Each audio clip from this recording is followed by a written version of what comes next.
मुस्लिम महिलाएं राष्ट्रवादी कांग्रेस पार्टी में शामिल।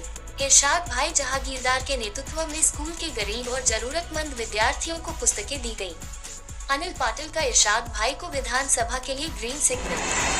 या ठिकाणी उपस्थित असलेले शिक्षक बांधव सुद्धा आहे। माझी शिक्षकांना विनंती असणार आहे की आपल्या समोर आता जे आलेले शिक्षक आणि विद्यार्थ्यांचं नातं जर का आपण विचारलं, शिक्षक किती लोक आलेले जरा हात वर करून दाखवलं आणि पालक किती असतील तर मलाही समजेल। शिक्षकांना मला फार कमी लोक असा कार्यक्रम आयोजित करतात। इरशाद भाई मधून मधून आवाज येत होता मला की तुम्ही विधानसभेची आमदारकीची तयारी करतायत की हे मला माहिती नाही। कोणतरी बोललं होतं विधानसभेची तयारी करतायत असं मला मधून ऐकू येत होतं।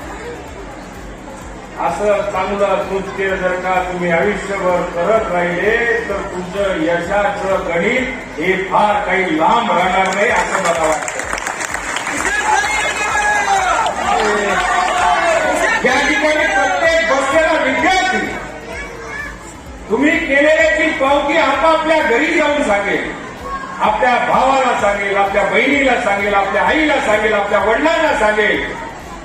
ज्याला आजी आजोबा असेल त्याला प्रामुख्याने सांगेल की इरशाद भाईंनी आज अजितदादांच्या वाढदिवसानिमित्त या ठिकाणी कार्यक्रम घेतला आणि त्या कार्यक्रमानिमित्त आम्हाला प्रेरणा देण्याची, आम्हाला ताकद देण्याची, आम्हाला शक्ती देण्याची, आम्हाला ऊर्जा देण्यासाठी आजचा कार्यक्रम आयोजित केला। यातला कोण कोण विद्यार्थी सांगणारे जरा हात वर करावर नाही वाटत। माँ बाप भाई बहन किसको आज का प्रोग्राम किस लिए इरशाद भाई ने लिया है, एक घर जाके बोलने वाला है। उनको मैं रिक्वेस्ट कर रहा हूं कि आपने हाथ ऊपर करना है।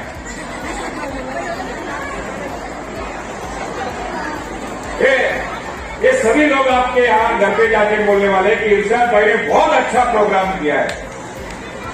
खूप कौतुक करतो की आपण असा चांगला सोहळा या ठिकाणी घडवला। राज्याचे पदाधिकारी इथपर्यंत आले त्यांचंही या ठिकाणी अभिनंदन करतो, कौतुक करतो, आभार मानतो की आपणही या ठिकाणी पदार्पण केलं आणि आमच्या धुळ्याच्या विद्यार्थ्यांना इथं नवी शक्ती द्यायचं काम केलं।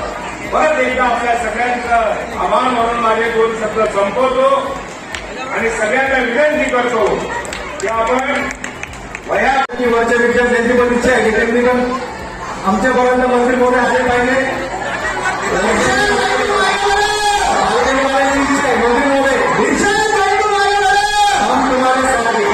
या ठिकाणी मी मंत्री महोदयांना विनंती करतो की पालघरमध्ये मिळवल्यानंतर यशवंत म्हणून आपली कीर्ती व्हायला चालू होते।